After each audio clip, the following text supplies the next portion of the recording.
அல்லாஹ்வுடைய தூதர் சொன்னார்கள், இரண்டு தொழுகை முனாஃபிக்குகளுக்கு தான் சிரமம். நல்ல பதிஞ்சுக்கோங்க, நல்ல உள்ளத்தில் அழுத்தி செய்யுங்க இந்த ஹதீஸை. இரண்டு தொழுகை முனாஃபிக்குகளுக்கு தான் சிரமம். அல் ஃபஜ்ரு வல் இஷாஉ. இதுவெல்லாம் அல் ஃபஜ்ர் வல் இஷா. நான் சொல்கிறேன், ஃபஜ்ருடைய தொழுகையை தொழாமல் உங்களுடைய விழிப்பு இருந்தால்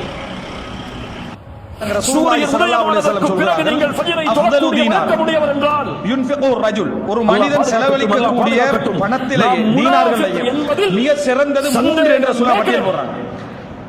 ஒரு மொத்தம் செலவழிக்கிறதுலயே மிக சிறந்தது 3 நினைச்சுக்கோங்க. அல்லது ஒரு இயக்கத்துடைய தலைவர் நினைச்சுக்கோங்க. அஃதலு தீனாரின் யுன்ஃபிகு ரஜுல் அலா இயாலி.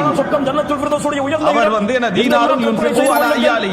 தன்னுடைய குடும்பத்திற்காக ஒருவர் செலவழிக்கிறார். தன்னுடைய மனைவி